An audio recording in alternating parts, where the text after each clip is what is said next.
Picture this. A ship is sinking, not from a storm, not from a hidden iceberg, but because every single passenger on board can see the water rising through the deck, and not one of them says a word.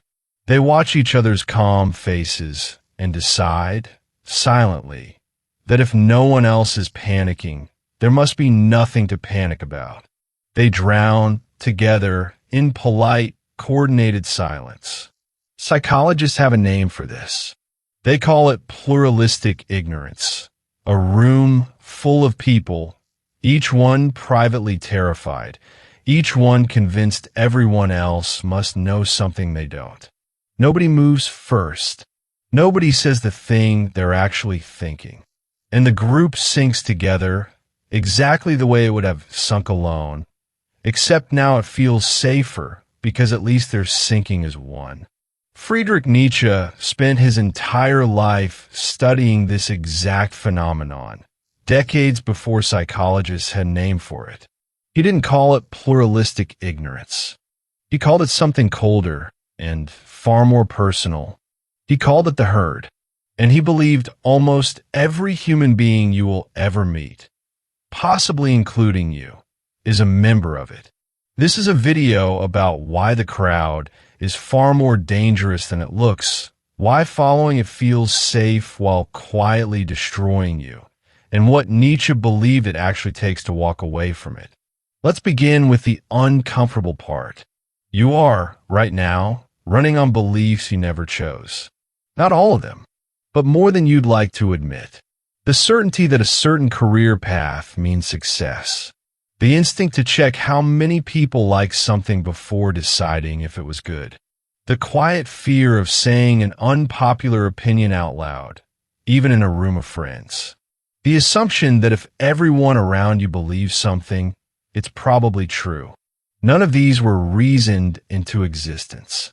They were absorbed, the way a language is absorbed, the way an accent is absorbed, simply by being surrounded by people who already believe them. Nietzsche believed this absorption is not a minor personality quirk. It's the default operating system of almost every human mind, and it exists for a brutally simple evolutionary reason. For most of human history, the crowd meant safety, and standing apart from it meant death. Exile from the tribe was, quite literally, a death sentence. So the human brain evolved a powerful, ancient instinct. Agree with the group, and you survive. The problem, Nietzsche argued, is that this instinct never updated itself.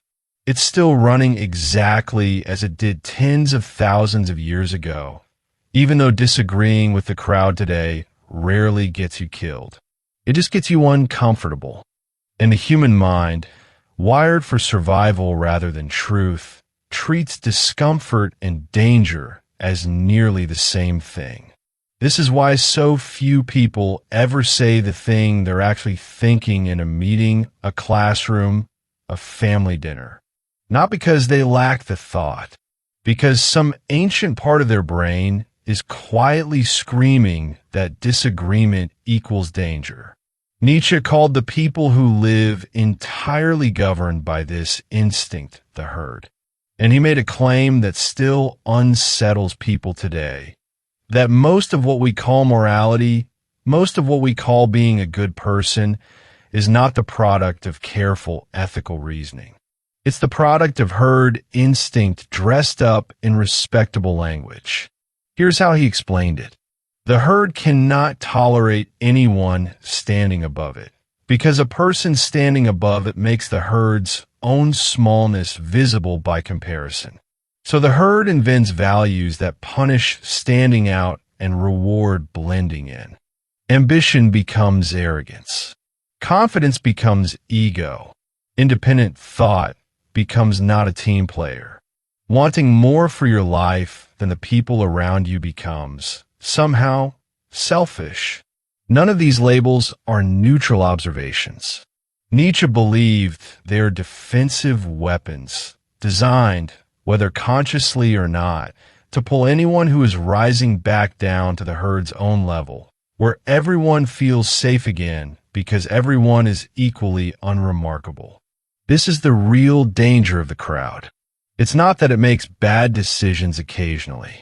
It's that it actively, systematically punishes the very qualities required to become anything other than average. And here's the part that should genuinely disturb you. The crowd doesn't do this through force. It doesn't need laws, prisons, or violence. It does it through something far more effective: a raised eyebrow, a joke at your expense, a slight coldness the moment you say something that doesn't match the room. Nietzsche believed most people surrender their entire capacity for independent thought, not because they were ever explicitly threatened, but because they were at some point quietly, socially punished for having one, and they never forgot the feeling. So the question becomes, how do you actually break free of something this invisible, this ancient, this deeply wired into you? Nietzsche's answer starts somewhere most people don't expect. Not with rebellion, with honesty. The first step is recognizing the difference between disagreeing with the crowd and simply reacting against it. Nietzsche was deeply suspicious of people who build their entire identity around opposing the mainstream, because that's not actual independence. It's just obedience with the sign flipped. You're still letting the crowd dictate your position. You just move to the opposite end of the leash instead of removing it. Real independence requires something harder, actually examining a belief on its own terms, separate from whether the crowd holds it or rejects it. Sometimes that examination will lead you back to a popular opinion. Sometimes it will lead you somewhere deeply unpopular. The crowd's position is irrelevant to the process. That's the entire point. The second step Nietzsche demanded was tolerating the discomfort of disapproval without immediately retreating from it. This sounds simple. It is one of the hardest psychological disciplines a person can build. Every instinct in your body, honed over tens of thousands of years, will tell you that a cold silence after you've said something unpopular means danger. Nietzsche's answer is blunt. It doesn't. It means you have located the edge of the herd's comfort zone. That edge is exactly where independent thought begins. He believed most people mistake this discomfort for evidence they were wrong. It usually isn't evidence of anything except that they said something the room wasn't expecting. Learning to sit inside that discomfort without flinching back into agreement just to restore the room's temperature is, according to Nietzsche, one of the rarest skills a person can develop. The third step is building what Nietzsche called your own law, a private standard for what's true, what's good, and what's worth pursuing, built through your own experience and reasoning rather than borrowed wholesale from consensus. This doesn't mean rejecting everything the crowd believes. It means no longer accepting anything simply because the crowd believes it. The difference is subtle, and it changes everything. A belief that survives your own honest scrutiny is allowed to stay, even if it happens to be popular. A belief that only survives because everyone around you holds it has to go, no matter how comfortable it feels to keep it. And the fourth step, the one Nietzsche returned to again and again throughout his life, is accepting solitude as the price of independent thought. Not permanent isolation, not contempt for other people, simply the willingness to be alone with an unpopular conclusion for as long as it takes to find out whether it's actually true. Nietzsche lived this almost to an extreme. He spent most of his adult life without a stable home, a stable career, or a community that understood his work while he was alive. He wrote, largely unread, convinced that the audience capable of understanding him did not yet exist and might not exist until long after his death. He was right. Recognition came for him only after he was gone. He didn't do this because solitude is pleasant. He did it because he understood something the herd instinct is specifically designed to make you forget, that the crowd's comfort with an idea has never once been proof of that idea's truth. Crowds have been confidently wrong about nearly everything throughout the entirety of human history, right up until the moment one person, uncomfortable, isolated, and quietly certain, said otherwise. This is the real danger Nietzsche wanted us to see. Not that the crowd is malicious. Most of the time, it isn't. It's that the crowd is simply, structurally, incapable of producing anything it hasn't already agreed to in advance.